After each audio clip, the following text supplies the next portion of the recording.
our ancestors have been doing this. Like, you think of Mary McLeod Bethune, you think of Josephine Baker, you think of W.E. Du Bois, you think of James Baldwin. Like, you think of all of our elders, those that people know about, that have been written in history books, and those that people don't know about, that have not been written in history books, that have done this. So that whole "we don't do this" is so untrue.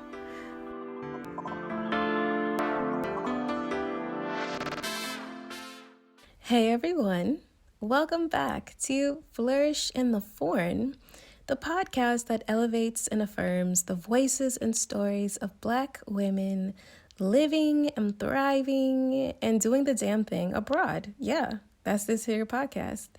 This podcast also explores living abroad as a pathway to wellness. Yes, oh yeah, sweet wellness. We're talking about financial wellness, emotional wellness, professional wellness, physical wellness, mental wellness, all the wellnesses. I'm your host, Christine Job, an American living and trying to thrive in the midst of a panini in Barcelona. Yeah, welcome to the show. If you are new, if you have been here for a minute, I so appreciate you. You know I do. You know I love you. Thank you, thank you. Now, speaking about professional wellness, this episode is brought to you by the Career Upgrade, which is a group coaching program by Itea Thomas. Now, if that name sounds familiar to you, it's because you've heard Itea's story on this here podcast. Itea lives in Australia, and in her episode, she shared with us how and why she decided to move to Australia, but she also shared how she was able to land not only a job, but a really great job in her career field, negotiated the contract to include residency. She is amazing. And she is the one that's going to be putting on this group coaching. If you want to go abroad and take your career with you, this is the program for you. Yes, it is. If you want to do your thing, but just abroad, this is the program for you, taught by the person that, I couldn't recommend her more. I couldn't. Sign up today because this course, it's on a rolling basis. So even though it starts February 21st, it actually can close at any moment because once she hits her max, it's done. So go ahead, sign up through the Flourish in the Foreign link. It is available in the description of this here episode. You can find it on the show notes page of this episode. You can also find it on the resource page of Flourish in the Foreign, www.flourishintheforeign.com/resources. Go ahead, use my link. Tell Itea that Christine at Flourish in the Foreign sent you. Again, at no additional cost to you, but of course, helps to support this here podcast and helps you get to where you want to go. So this podcast is a labor of love, but labor nonetheless. And that's why I ask you all to please support this here podcast in any way that you can. So you can, of course, support this podcast by utilizing the sponsors of this here podcast. Appreciate you very, very much. And of course, using our link, always at no extra cost to you and just a way for you to support this here podcast. Also, you can support the podcast by becoming a Patreon at www.patreon.com/flourishforeign. You can cash out the podcast at $flourishforeign. You can purchase a piece of equipment that the podcast needs to upgrade its recording situation, its production situation, via our Amazon wish list. And you can find that link and can see the wish list via the support page of the podcast. Just go to www.flourishintheforeign.com/support. And of course, make sure that you are sharing this here podcast with all of your friends, that you're following the podcast across social media, Instagram, Twitter, Facebook at Flourish Foreign. Check out the YouTube channel. And of course, leave a review. I love reading your reviews. Please write a review for the podcast and give us a 5-star rating. All right. I have given you so many ways to support this here podcast today, and I hope that you have decided to choose at least one way to support this here podcast today. Okay, on to the next episode.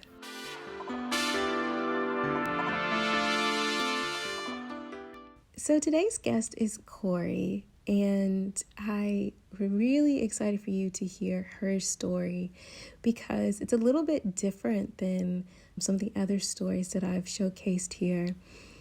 Kory has studied abroad extensively and is bilingual, but also part of the university team to support students, minority students on campus, and then also advocate for them and encourage them to pursue studying abroad.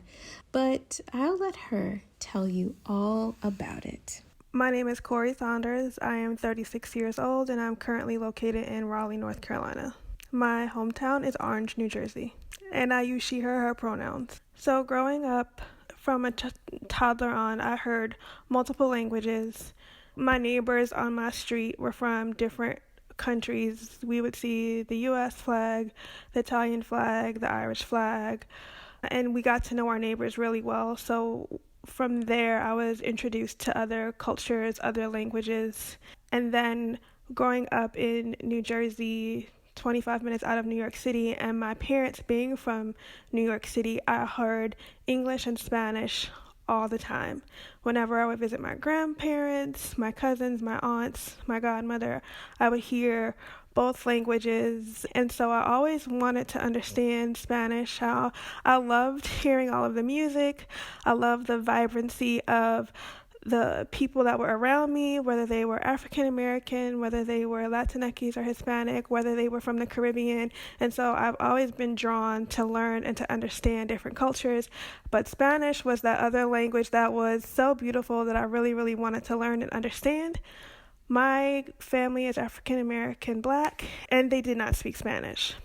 Therefore, I would listen to the music, I would vibe to Celia Cruz or Tito Puente or Mark Anthony, and I asked my parents, what is that language? And I really, really wanted to know what that language was. It sounded so pretty, and I loved the vibrancy of the people that I saw speaking it. And I really wanted to know what they were saying. I had this respect for a language that I didn't even know, and I really wanted to be able to understand and to use this language.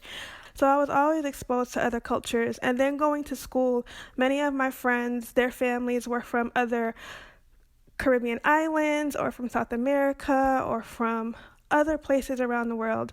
And so I was exposed from an early age to various cultures through language, through food, through clothing, and so I really wanted to dive deep into that. And as I grew older and wanting to learn Spanish, since my parents couldn't teach me because they didn't speak the language, they told me to take it in school. And so from then on, I ran with that, and now I have a degree in Spanish because of it. I asked Kory to tell me about her university experience, and Kory is a proud graduate of Hampton University, a historically Black university. And this podcast is all about showcasing just the different stories and the different perspectives of Black women who have lived abroad and who are living this lifestyle. And I just found her story of her university experience to be so fundamental to not only her collegiate experience, but also to her professional experiences and who she is today. I went to Hampton University, the real HU, in Hampton, Virginia. I studied marketing and Spanish, and I am an Onyx 6, class of 2005.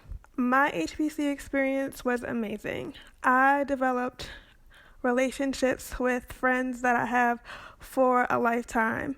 I also developed relationships with some of my professors that I have for a lifetime. We continue to support each other, encourage each other till this day, and we will continue to do that forever. The experience is so enriching. There's a sense of pride, there's a sense of culture, which is like a theme throughout my life. There is a sense of community that never goes away. One of my professors, she was my Spanish professor, Dr. Nellie McCrae. She was also my Spanish advisor. We developed such a strong bond that she is not just my professor, but she's my madrina, which is godmother in Spanish. I call her to this day. I text her. I know her family. Her family is my family is her family. And that's because I went to Hampton University. I didn't go to Hampton University just for an education, which, by the way, I received an excellent education. I went to Hampton University for so much more that I didn't even realize I was going to get when I signed on the dotted line to say that I'm going. There were so many blessings that came from Hampton University, and studying abroad was one of them. I asked Kory, what did her family think of her wanting to study abroad? My parents are amazing. They're so cool. When I told them that I wanted to study abroad, they were like, sounds like my child. Okay. When is it? How much is it? What are the details? They've always been supportive of what my sister and I have wanted to do, as long as it is something that is beneficial, that can help ourselves, help our community, help others. They're good for it. As long as they know that we'll do our research, they know that we'll do our due diligence. And my parents know I'm frugal, so they know that I will try to figure out the resources. And so they were all on board. They even dropped me off at the airport when it was time to go, drove me to Philly, which is an hour and a half from where we're from, to catch the plane to meet up with my classmates. So they were always on board, which I know is a huge blessing, because not every family understands study abroad and knows what it is. And so some families don't they want to support their students, but they're also nervous for various reasons. But even if my parents they didn't tell me. They encouraged me, because they knew that speaking Spanish and understanding the cultures of which that language came from is really important to me. And so they encouraged me the whole way through. I studied abroad 3 times while I was at Hampton University, much thanks to Dr. McCrae and Dr. Jackson in the business school and Dr. Mitchell in the business school. I studied for 2 weeks in Spain after my freshman year. We studied Spanish art, and we took more of a tour during those 2 weeks. We started in Madrid and went to Toledo, Salamanca, Sevilla, some other cities, Valencia, and then ended in Barcelona. We were a beautiful group of Black and brown students, and I had a really enriching time. I had a really amazing time.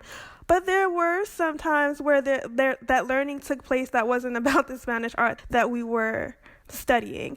But those cultural nuances really came into play. Understanding the culture and the history really helped us to embrace the culture for what it was. At least I can speak for myself. It really helped me to embrace the culture for what it was. Even some of the challenging moments, I would say. There was one time we were waiting outside of a restaurant, and we were all in our group, again, of various shades of brown skinned people, and there was a woman across the street with a child.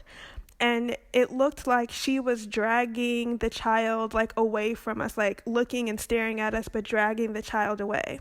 And at first, in my mind, I'm like, what is going on? Kind of looking around to see what's going on, and then realizing, okay, maybe it is us, the group that we're in, that she is staring at and kind of moving away from. And all things can run through my mind. But then I realized and remembered what I learned about the history and the culture in Spain of where we were at the time. And I realized you might not have seen this amazing group of Black people before, and it might be jarring to you. You might have heard things that maybe are and are not true. And so seeing her reaction to probably us standing across the street from her, it me understanding the culture allowed me to react in a more positive way. We just continued to enjoy ourselves, laugh, joke, and talk as we waited for dinner, and hopefully showed her what interactions with brown people are like. I'm only making an assumption because I did not get to speak to the woman, but that is something that we often experience. And so hopefully by seeing us, she was able to see something positive versus maybe some of the notions that she might have had in her head. But because I wanted to learn the language and because I wanted to practice, that also opened up doors for me while I was in Spain. It allowed me to show that I appreciated the culture, the country that I was in, and respected the language. So that helped me throughout my first 2 weeks there, even though my Spanish was still improving. After my junior year, I studied abroad in Guadalajara, Mexico, to improve my Spanish language skills, speaking, reading, and writing skills, and to learn about the culture there. In Mexico, I did a 5-week Spanish and language intensive course, and 3 of my classmates from Hampton University also did the same program. One is one of my best friends, Joya. We stayed together with a host family, and we had a mom, a dad, 2 nieces, 2 sisters, a dog named Cairo, and we lived with them. When we first got there and got settled, our mom took us to school, showed us how to take the 625 bus to school and back, and then said, okay, girls, you're good. So then from then on, we would go to school and come back on the bus. We always had breakfast with our host mom. We would have almuerzo or lunch, which is like the biggest meal of the day, in the afternoon with our whole family, and then we would have like cenar with like our host mom or whoever was around. We would sometimes watch TV or movies with them. But Joy and I we explored the city. We met one of our friends who would hang out around school. He was from Guadalajara as well, Jose, and we realized like he loved 112 and other R&B artists just as much as we did, even though he really didn't speak English. Do not step on his white Nike Air Forces. Do not touch his fitted hat. And we were like, oh, well, we must be at home. So our classes were taught from teachers and instructors from Valencia. So our classmates were from Korea and Canada and the US.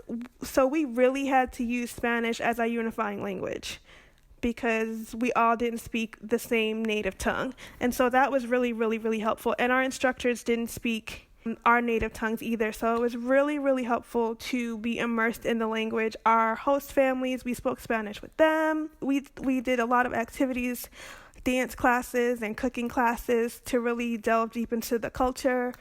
And one day I was in class and there was a guest that actually sat next to me, and she gestured to her hands saying like that she liked people of color when they came to Mexico for whatever their reason was, and not so much people, and she flipped her hand over to show like white people. And she said, because you come because you want to learn the language, because you want to understand our culture, because you want to see, how we are and interact with us, and they come and they expect us to speak English and are not nice and things of that nature. And I was super surprised because I didn't know her. She hadn't been to our class before, and I appreciated her openness and I appreciated her sharing her experience with me, even though she didn't know me. And I appreciated what she did say about the people in my community, because we don't often hear that. We often hear the opposite. And so it was such a blessing to hear her say how she welcomes us and how she appreciates us and how she's thankful that we come and that we appreciate her and her her language and her community and her culture, because that was affirming, because that was why I was there. I was there to learn about her people, her culture, her language. And so that was like a full circle moment, because that was also towards the end of my program, and that was one of the highlights of my time abroad. I have never forgotten that because of that. And it just shows how far respect can go, how far openness can go, how far taking the time to learn about someone else's culture can go. And I was super appreciative of that. So my time in Mexico was great. And then I studied abroad in Brazil after I graduated from Hampton University, and I went with the Hampton University Architecture Department. In addition to going to Paraty, we went to Rio de Janeiro, we went to Salvador Bahia, we went to Sao Paulo, we went to Recife. And so to go to all of these different cities or different places in Brazil, and to see the differences and the nuances of each of the culture of each place was really cool. And to see the Afro-Brazilian cultures in some of the places, and to get to understand why that is, and then like to continue to do research like even after coming home, was really enlightening. It was, again, another experience that I don't know if I would have ever had if I didn't go to Hampton University. Kory went on to attend graduate school, where she studied abroad again in Spain. And a funny coincidence is that we both studied abroad in Valencia, at the Universidad de Valencia, obviously at different times. But I asked her to tell me about her experience in Valencia. So for my graduate degree, I did an international MBA program, and so I studied at the University of North Carolina, Wilmington, and received an MBA from there. And I studied at the University of Valencia in Valencia, Spain, and I received international marketing degree from there. When I went back to Spain for my graduate degree, honestly, I really wanted to go to a Latin American country to continue my Spanish language skills, or to be in the culture of a Latin American country, but Spain was the option based on the program that I chose for my graduate degree, and I full force went with it. So in Spain, there was a lot of times where I was the only person of color in Valencia. I did see some people of color in the university sometimes when I would walk around, or if I'm going to and from class or something like that, but most of the time, not many, and not every day. So there were times where it's like I'm the only, people wanted to ask me about my hair and my skin and things of that nature. And most of the time I took it in stride, because I realized that maybe you have never seen someone that looked like me. Maybe you've never seen someone with my hair. So let me positively educate you. And if I didn't feel like educating you that day, I would not do it. I would just politely just decline and keep it moving. I got to know my professors while I was studying, getting my graduate degree in Valencia. I made some amazing friends towards the end of my time in Valencia that really showed me so much more of the culture. I think they showed me or told me about Latin dance nights, where there were more people of color there that were from like different Caribbean islands, and I felt more at home. It was like being back home in New Jersey and New York and going to like a party or a club or something like that. And it was amazing. I was also able to go to La Albufera, which is in Valencia. It's like what Valencia used to look like before it was like a more metropolitan city now. The way that the houses were made, and it kept the historic feel of what Valencia used to look like. And one of my friends who was from Valencia took me, so that was really special, because I was able to then go and see other parts of the city that I was living in, meeting and talking with my professors. One of my professors would have invited me to her wedding if I wasn't going to visit other countries during spring break. So again, being able to build relationships, community, and build a community there really made my time in Valencia even more enriching than it was. My courses were taught in English, so I always took the opportunity to do as much as I could using the Spanish language outside of class. So it was a really, really good experience, and I would do it again in a heartbeat, but hopefully in other countries. After she graduated, I asked Kory, what did she decide to do next? I was in the U.S. when I graduated, so I started looking for work again. I realized in Valencia, Spain, that I wanted to work and study abroad. But before going to graduate school, I worked in corporate America in finance, in magazine publishing, and in other business industries. And I was trying to figure out, okay, so now that I have these degrees and now that I have another study abroad experience under my belt, how can I pivot and transition into higher education, specifically study abroad? This is what I want to help other students do. I've done it a couple of times now, and each experience has enriched my life with all that it encompasses, all of the great times and all of the challenging times, and I wanted to help students navigate that process from beginning to end. However, I didn't know how I was going to do that because at Hampton University, when I was there, my professors were like my study abroad advisors. We didn't have a study abroad office, and so I wasn't sure how I was going to navigate into the study abroad field. So when I came back to the U.S. and I graduated, I looked for positions in study abroad, and which was a challenging feat in and of itself. And so during my transition period, I took contract work and also worked as a community school site coordinator, which I was blessed to then be able to work with my elementary school that I attended through that position. But study abroad was always still my number one. And so even through all those other positions, I was still trying to get my foot into the door to work within study abroad. It took me 3 to 5 years between when I graduated to when I was able to get a position in study abroad.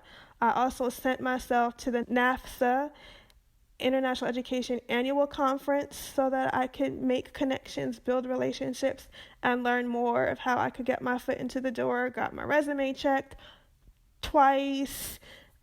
I did as much as I could do to ensure that I could one day work and study abroad. And so I knew that this is where I wanted to be. And my why was because I was tired of hearing people say, we don't do this. And I'm like, who is we and what don't we do? We do study abroad. We do travel. We do work and live abroad. We do enrich other cultures just like we enrich the culture in which we're in. And we do also learn and appreciate other cultures that we are blessed to be able to visit or live or see.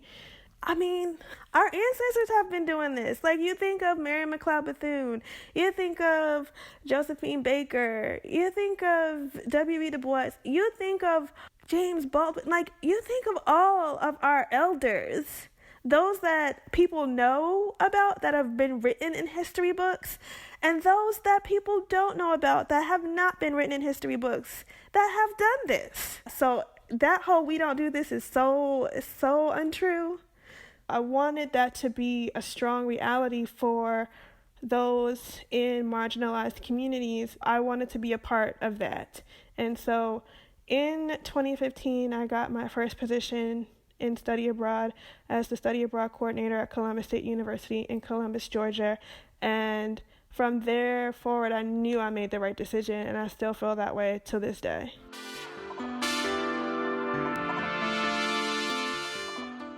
This episode is brought to you by TransferWise. TransferWise is an online account that lets you send money, get paid, and spend money internationally. With a TransferWise account, you can send money abroad, get paid in other countries, and spend abroad on the TransferWise debit card. Banks and other providers often set their own unfriendly exchange rates, and that means you pay more than you need to, and they pocket the difference. At TransferWise, they never mark up the exchange rate. You'll always get the real mid-market exchange rate, and so you won't have to worry about it. I've been using TransferWise the entirety of my time here in Spain, and it has never failed me. So get your TransferWise account today and use the Flourish in the Foreign link to do so. It's at no extra cost to you, but it does help to support this here podcast. You can find the link in the show notes of this episode and on the Flourish in the Foreign resources page on the website, which you will find in the link across all social media bios. So try out TransferWise today.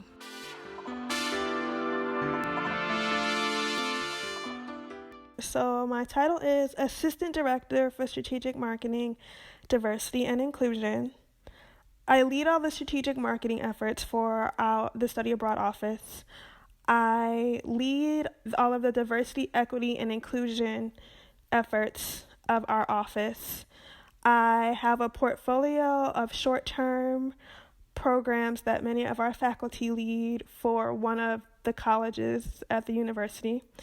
I also have a region that I manage the exchange programs and portfolios and partnerships. I used to manage those in Australia, but now I manage them in the Americas, which for us right now is mostly in Central and South America. I asked Kory to tell me about the impact that study abroad has had on her students. One of my students in one of the workshops said that they were able to be their authentic selves abroad, and they were able to live in their full selves. And from learning that, that's how they will continue to show up in places and spaces regardless of wherever they are. That hit home. To hear a student say that they were able to learn how to show up as their authentic selves, I said, all right, okay, Lord, they did that. And I'm glad that I was able to be on their journey with them. They have grown leaps and bounds. They continue to make me proud. And when I heard them say that, I was grateful for the work that I do. It's not about me, it's about them. And so when I heard them say that they were able to show up as their authentic full selves and be their authentic full selves, what more could I ask for? I got an email from a student yesterday. So with the COVID-19 pandemic, our university, we're not sending any students abroad in the fall. And I received an email from a student who was going to go abroad in the fall. And he sent an email thanking me for assisting him along his journey, his study abroad journey. And I thought, that made my entire week, because he doesn't even get to go abroad this fall. Yet, he still appreciated the things that I did to help him on his journey. So to see that email also lets me know that it's not just about a student leaving and coming back, but it's about all the things that we do to prepare a student for their entire journey. And as I often say, study abroad is so much like life, because you have to finish applications just like you would have to for university or grad school or to apply for a job. You have to figure out where you're going to live, and you have to figure out what university you want to study, what country. You have to figure out all of these things, that we continue to do these things as we graduate and as we begin our careers and as we live our lives. All these things that our students do for study abroad is life. We continue to do these things throughout our life. And so I also rest in the fact that although one of my student could not go abroad, he still gained so many valuable life skills that he will be able to take with him for the rest of his life. And I have no doubt that he's going abroad one day. It might not be this fall, but he's going to get there. And if it's not study abroad, it'll be for another reason, but he'll remember what he learned through his application phase of the study abroad process that hopefully will make it easier for him to go abroad in the future. I asked Kory to give some advice for students that are thinking about studying abroad. So the first thing I would say would be to start early. Do not wait. The moment that you even think, oh, study abroad, what is that? Go to the study abroad office if there is one, or go to the professor who runs the programs or whoever it is on your campus if you are a college student, and start inquiring and asking questions. If there is a a workshop or a peer advising group, start asking questions the minute that you hear about it, because it takes planning. And so you want to have enough time to plan out, when could you do it? When's the best time based on your major, academics, based on your finances? There's so many things that go into studying abroad, so start early. Do your research. Do your research into the programs, how well they fit. What are your goals? Think about your goals for studying abroad. What's your academic goal for studying abroad? What's your personal goal for studying abroad? What's your professional goal for studying abroad? Because after you study abroad, you want to be able to articulate those things, not just in academics, but you also, this is something that you can use as you become a professional as well. You also want to do your research in terms of, and looking at yourself, okay, what are you comfortable with? What are you not comfortable with? What challenges do you think would arise? Many of the study abroad websites, go on the websites of your institution and see all of the resources that they have, and then start asking questions. If you are not a college student yet, let's say you're in high school or you haven't started yet, there's so many universities that have study abroad websites. Go on all of them and see what kinds of programs are offered, see what kind of resources are offered. Read the stories of the students if they have student bios. You can go on culturalcurators.com, which is my site, to read about amazing people who have studied abroad or who have worked abroad, just to start getting that picture in your mind. And then also write down all of the challenges that you see for studying abroad. What are they? Write them down on paper. Whether they're real or perceived, it doesn't matter, because then those are the challenges that you can go and take to your study abroad advisor and discuss them and figure out ways in which you can overcome those challenges and ways in which you can find resources and help to overcome those challenges. And then go for it. That's what I would say to start. I also asked Kory to share some advice for perhaps some of the family members that may not really be on board with the whole study abroad thing. I would say be open to any parent who is hesitant about your student studying abroad. Know that they have support. This is the work that we do, that we chose to do. We are here to support your students through the entire process. So know that your student has support. Know that this is a journey for your students. College is a journey, and study abroad can be such an impactful, enriching experience for them that will yield dividends even after they graduate. They will yield dividends not just on helping a student get their foot into the door into the career and the job that they want, but also help them grow as a whole person. This will allow them to explore who they are as people. They explore the communities in which they came from, as well as explore the communities in which they are going to study in. I've had friends whose parents were like, no, they're not going. And think about your student for a moment and think about what that no can do to impact them. But think about what that yes could do. Think about how empowering that yes could be, not just for the student, but also for you, how you could then see your student in another lens from them being in a different culture. You know your student better than I do, but I will say that a lot of the students who I worked with, whose parents at first said no, were grateful that they said yes when it was all said and done. We're grateful that they changed their minds. Have conversations with your students. Let them tell you about each phase of the process as they're going through the process, if that's what you all discuss. But have the conversation and hopefully be open-minded. And I will say even the students who have faced this COVID-19 experience of canceled programs or having to return home from programs, I've worked with some amazing students who do not regret the decisions that they've made, and they have still learned so much from whether they were in country and their program got cut short or whether they weren't even able to go yet. So I would say be open-minded, know that your students are supported, know that we care about your students and want them to succeed, and that we're there for them throughout the entire process and even when they come back. Kory has an amazing platform called Cultural Curators, and I asked her to tell me all about it.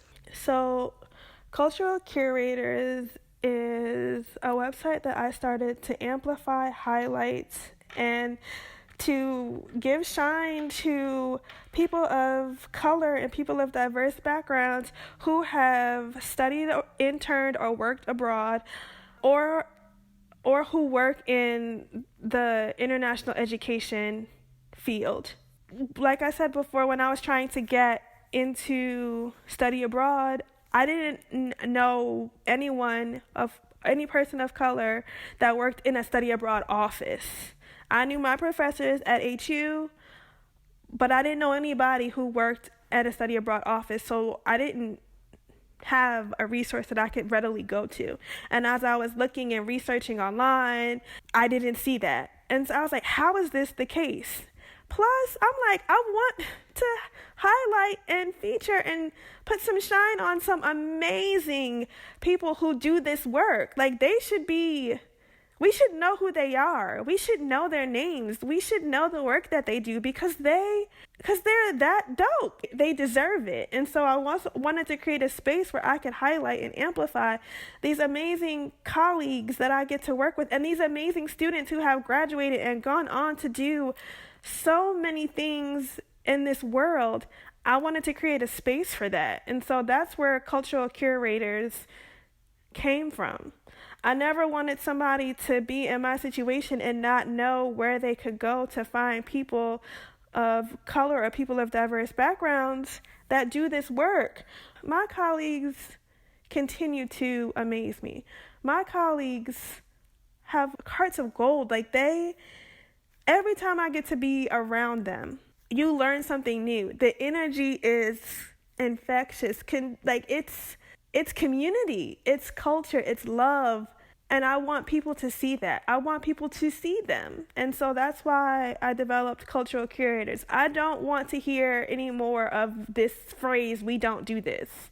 We do this and we do it well. And so I want Cultural Curators to show that and to be that space to amplify beautiful, amazing voices that have overcome challenges, that have created opportunities and places and spaces for our students and for our faculty and fellow staff, that have studied abroad and gone on to do so many different industries and so many different career paths that serve so many different people around the world.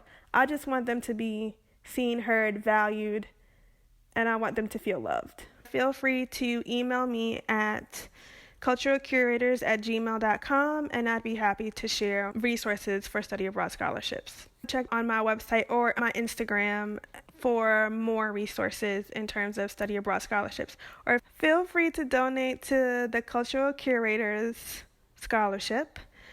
I asked Kory to tell me what her personal definition of wellness is and how her experiences studying abroad and how her current work has influenced not only her personal practice of wellness, but how she encourages her students to engage with wellness. So oftentimes, people of color and people of marginalized identities are often the only or the few in a study abroad office. And so there's a lot of discussion about wellness, about being that person, because it's often very taxing. Because when you think about it, if you're the only person of color, sometimes people automatically, so all the students of color should go to you, or you understand what that is like, and so you want to help those students who would only feel comfortable talking to you. Like, my door is always open. My colleagues know if they want to send a student to me, especially a student of marginalized identity or a student of difference or a student of diverse backgrounds, they know that they can email Kory and introduce us. They know that they can send that student to me. But it's also very taxing because then I use overcapacity. And that happens with a lot of colleagues of color and of colleagues of difference. And so wellness is something that we've brought to the forefront because we have to take care of ourselves. People of color are also very communal people. It's not about the individual, it's about the community. And so it's, even though the US culture is supposed to be individualistic, a lot of times people of color, our cultures are not individualistic. And so you're always thinking about the community and other people and those who are also in your community. You want to make sure that they are that they are taken care of, and that they are supported, that they are seen and heard and respected, because sometimes that is not the case. And so we often are depleted and are over capacity. And so thinking of wellness is also having to take time for ourselves. I know sometimes I feel like I'm a yes person. Okay, yes, I'll do this. Yes, I'll do that. Yes, I'll do the third. And I do, and it's all for really great reasons. It's all for service. It's all for me trying to serve those in my community. But there's a power I'm learning in saying no. I'm learning that that rest is a form of revolution, and that should also be a part of who we are. We cannot give from an empty cup. We can't even give from a full cup. We have to give from an overflow. And a lot of times we don't allow ourselves to recharge and to replenish so that we can give from overflow. And so it's practices that we often might not have been taught or as much or put on the forefront, because I can remember being taught you have to be the first one in and the last one out. You have to be twice as good and do twice as much. Well, if I'm being twice as good and I need to do twice as much, then how do I rest then? How do I, so thinking of ourselves in more holistic ways, as we often want our students to think of themselves in holistic ways. And whole ways is one of the ways in which I approach wellness now, and ways in which we're trying to encourage, our fellow colleagues to approach wellness. One of my students, so my Global Diversity Advocates, my first cohort has ended their term, and we have new Global Diversity Advocates for next year. And my Global Diversity Advocates that just finished, when we were meeting with the new Global Diversity Advocates virtually because COVID-19, they were like, y'all need to check on Kory. Y'all need to make sure she's good. She pours a lot out. She gives of herself. She will give and serve and do to make sure that you are all good. Make sure she does that for herself. Y'all make sure, if y'all see her, make sure she's good. And when I heard that, I'm like, wow, I felt seen and I felt heard. But also, I don't want to perpetuate that for them. I want them to see a person who is well rested, who is recharged, who is good to go. And sometimes that's saying no to extra projects, tasks, and things, or saying that looks cool, but not now. It's also taking time off and time away, using those sick and vacation days to recharge and replenish, and not just because a lot of us want to and love to travel, and not just use them to travel. It's making sure that we are exercising and doing all of the things that keep us healthy mentally, spiritually, emotionally, and physically. And it's also sitting down on the couch or your bed, or sitting down, having several seats, and just being. And it's also talking to a therapist if that's what's needed too. But that's what I think of, and that's when I see wellness. And I want to model that wellness for my students and my colleagues. It's like become one of the priority things on my list. Thank you so much, Kory. I really appreciate you sharing your story, but also your insights about study abroad. I think it's really, really vital. So thank you so much. If you want to keep up with Kory, you can via social media. So you can find me on Cultural Curators. It's with 2 Ks. So on Instagram, it's at Cultural Curators. My email address is culturalcurators@gmail.com. And of course, the website, culturalcurators.com. You can also keep up with Kory via her show notes page on the Flourish in the Foreign website, which is www.flourishintheforeign.com/episodes/Kory. And that's Kory. Okay, thank you again, Kory, for sharing your story and your insights. I think they were really, really powerful. And thank you all so much for listening to this episode of Flourish in the Foreign. If you enjoyed this episode, please consider becoming a Patreon at www.patreon.com/flourishforeign, Cash Apping the podcast at $flourishforeign, or purchasing an item off the Amazon wish list, which you can find at www.flourishintheforeign.com/support. So a couple weeks ago, I did a little chat on moving abroad, and it was amazing. It was 2 hours. I'm going to actually be cutting that up and putting it on the YouTube channel, so definitely look out for that. But I am going to be doing another chat, this one all about building a business to go abroad. Yes, this has been highly requested, so I'm doing it. If you're interested in joining this free chat, definitely check out the link in the description of this episode, in the show notes, and also I'll put it on the resource page as well. It will be limited, so it is first come, first serve. So sign up quickly because it will go fast. So if you're interested in learning how to scale your business to go abroad or how to start a business to go abroad, this is the chat for you. All right. And of course, thank you to Zachary Higgs, who produced the music of this here podcast.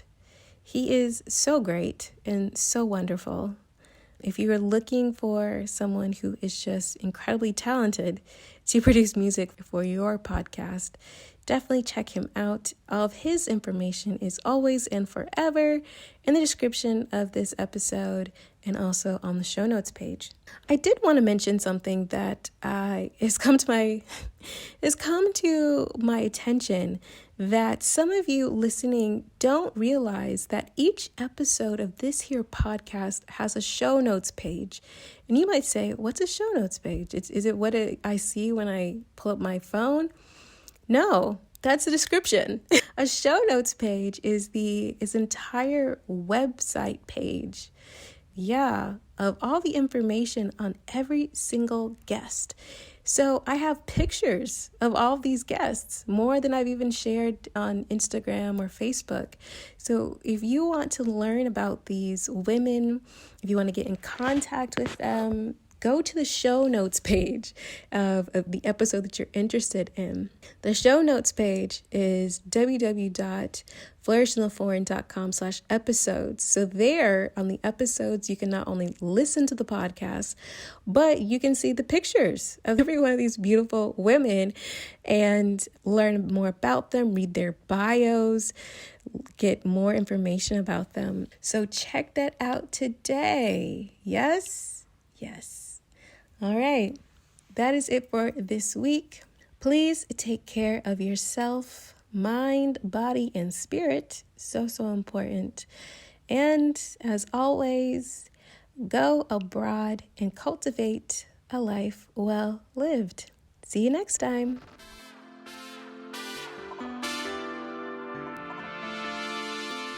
On the next episode of Flourish in the Foreign. Being a Black woman abroad has really taught me so many things about myself, about the world, about the ways that people navigate the world. But I can't say that without acknowledging the fact that without that American blue passport, which I don't know what COVID is going to do, so this conversation may not even be relevant within the next couple of years, I don't know. But being a Black American, I'm situated in this privileged position regardless of my skin color.